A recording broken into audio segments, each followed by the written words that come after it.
What is up, guys? Clay Enjoyer here, and it's time to enjoy. And in this video, I made an inky humanoid creature, or Bendy the Ink Demon, if you'd rather.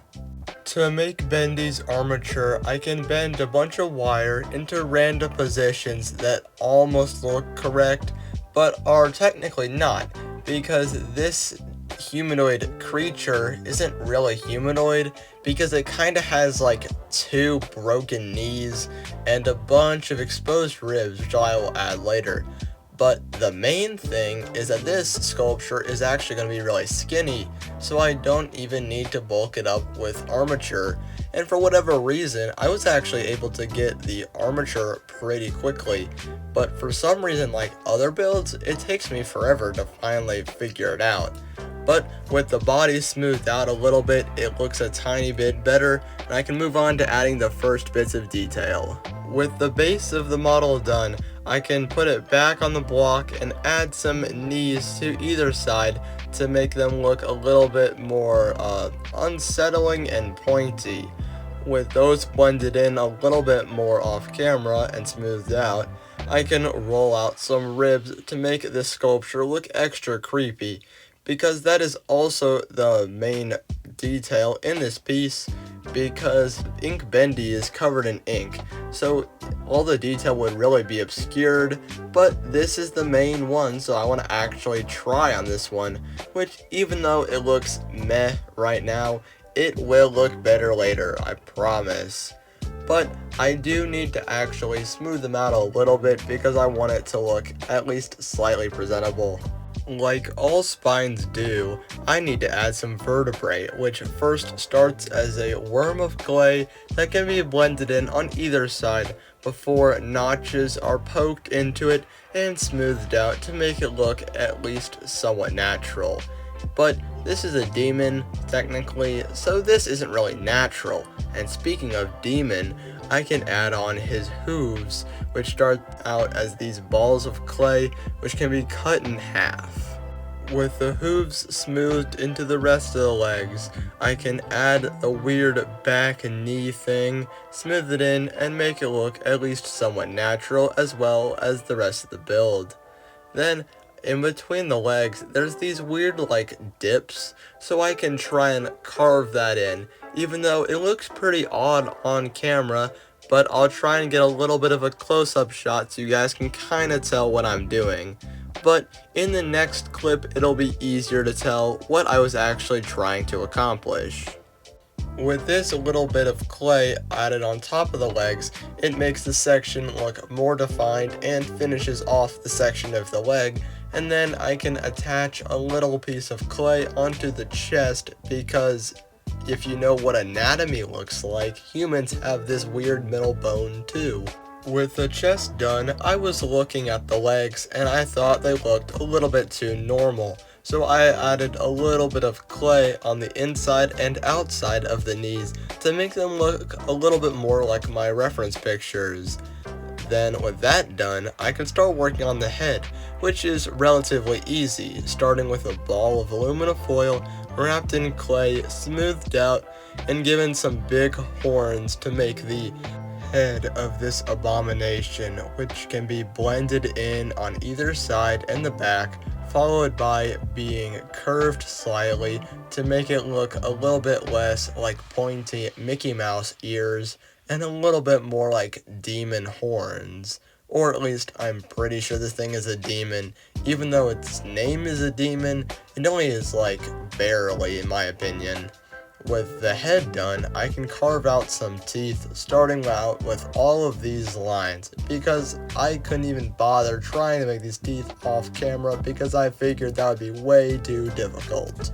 With the head completed, I can put it onto a neck stump, blend it into said stump, and then tilt the horns back slightly because right now it looks more like a crown than actual horns.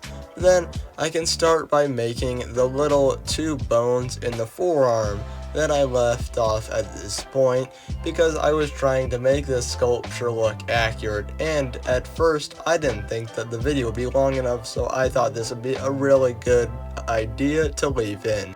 With the arms done, I can now attach the hands, which unfortunately I forgot to make because I'm bad at my job, even though I'm not monetized yet, but in the future.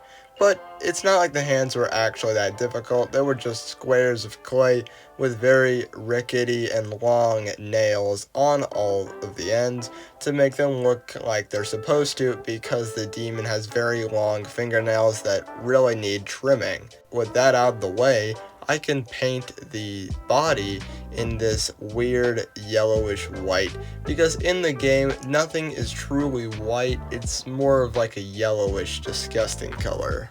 Can you believe it? The painting is already done. But it's actually not, but instead of paint, I'm actually going to be using ink from a mysterious machine that I found deep in my basement.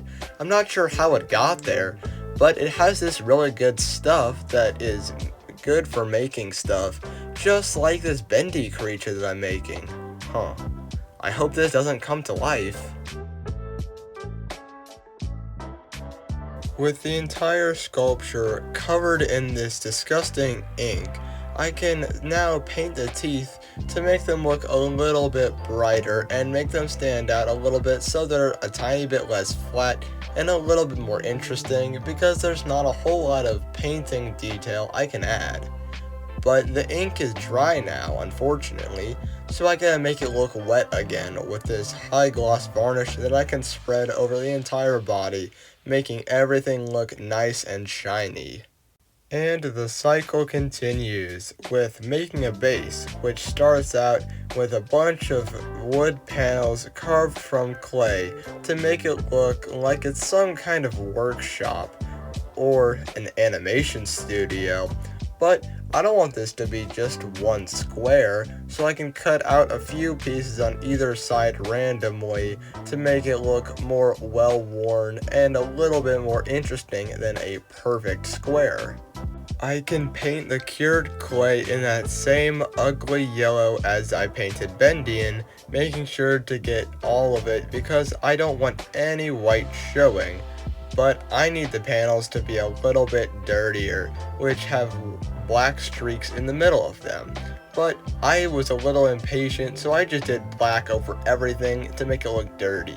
Then I went back in with that same color and went in the middle of it, so it makes it look like the black is just on the edges instead of just like dirt or something. With the base sort of good, or at least good enough for me, I can then carve out a foam square, put more of the ink down to make it look like the ink is seeping up onto the floor around Bendy. I need a little bit of extra detail because in my head this is a really good idea.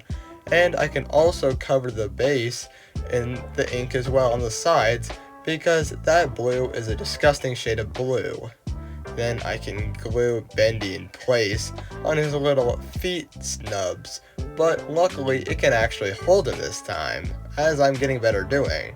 Once again, in the name of detail, I can spread some black ink behind Bendy's feet to make it look like he's been dragging his feet along.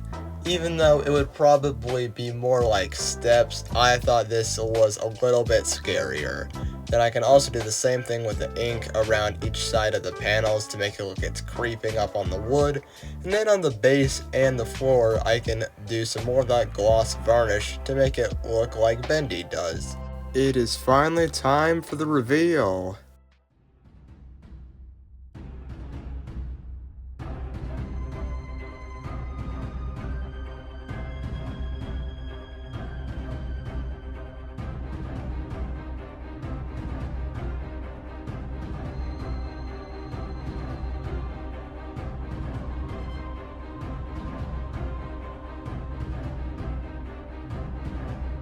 If you enjoyed this video, please like and subscribe for more inky creations like this one. Alright, see you in the next video. Bye.